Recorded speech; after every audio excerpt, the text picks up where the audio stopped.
भारतीय संविधान में, तो भाग 3 में क्या है हमारे पास मौलिक अधिकार है, यानी भाग 3 में मौलिक अधिकारों की बात की गई है।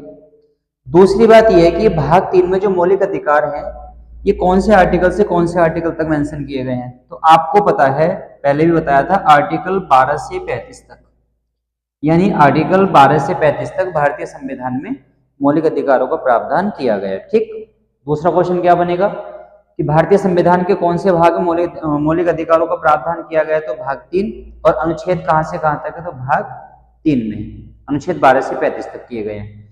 दूसरी बात यह है मौलिक अधिकार हमने कौन से देश के संविधान से लिए, तो यानी मौलिक अधिकार की अगर हम बात करेंगे तो हमने मौलिक अधिकार अमेरिका देश के संविधान से लिए हैं। ठीक, यानी मौलिक अधिकारों का जो प्रावधान लिया है हमने अमेरिका देश के संविधान से लिया गया है। दूसरी बात यह है कि मौलिक अधिकारों का प्रावधान जो हमने अमेरिका देश के संविधान से लिया है, तो मूल संविधान में कितने मौलिक अधिकार थे, अगर एग्जाम में आ जाएगा कि मूल संविधान में कितने मौलिक अधिकार थे, तो मूल संविधान में बताना है कि मूल संविधान में कितने मौलिक अधिकार थे, तो मूल संविधान में कितने मौलिक अधिकार थे, 7। वर्तमान में कितने मौलिक अधिकार है, अगर आ जाता है वर्तमान में कितने मौलिक अधिकार है, तो 6 है, नहीं, हाँ, वर्तमान में 6 मौलिक अधिकार है। मूल संविधान में कितने मौलिक अधिकार थे, 7 मौलिक अधिकार थे। वर्तमान में कितने मौलिक अधिकारों की बात की गई है, 6। तो ये 7वां मौलिक अधिकार कौन सा था, ये भी तो पता होना चाहिए। तो जो 7वां मौलिक अधिकार था वो आपको पता है संपत्ति का अधिकार था, संपत्ति का अधिकार, यानी भारतीय संविधान में अगर हम 7वें मौलिक अधिकार की बात करेंगे तो भारतीय संविधान में जो 7वां मौलिक अधिकार था वो संपत्ति का अधिकार था।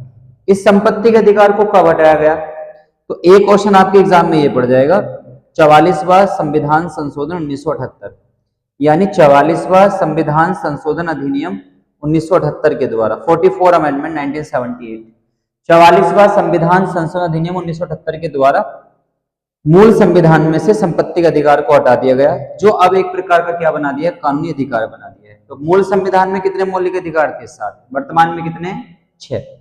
एक बात और समझ लेते हैं कि मौलिक अधिकारों का प्रावधान जो हमने अमेरिका देश के संविधान से लिया है, यानी मौलिक अधिकार को लागू करने की शक्ति किस किसके पास होती है। सबसे पहली बात तो यह है कि मौलिक अधिकारों को लागू करने की शक्ति या मौलिक अधिकारों को प्रोटेक्ट करने की शक्ति जो होती है वो आपको पता है सुप्रीम कोर्ट के पास होती है, और किसके पास होती है, हाई कोर्ट के पास भी होती है। ठीक, तो सबसे पहली बात यह है कि कौन से आर्टिकल से लेकर कौन से आर्टिकल तक मौलिक अधिकारों का प्रावधान किया गया है, तो हमने आपको बता दिया 12 से शुरू होंगे और जो सबसे लास्ट पे खत्म होंगे वो कौन से आर्टिकल पे होंगे, 35 पे, यानी 12 से 35 तक आपको पता है मौलिक अधिकारों का प्रावधान किया गया जो भाग 3 में आते हैं। ठीक, मूल संविधान में 7 मौलिक अधिकार थे, वर्तमान में कितनों की बात की गई है, 6 की। 7वां मौलिक अधिकार कौन सा था, आपका संपत्ति का अधिकार था, जिसको हटा दिया गया 44वां अमेंडमेंट 78 के द्वारा, 1978 के द्वारा, और अब बना दिया उसे एक प्रकार का कानूनी अधिकार।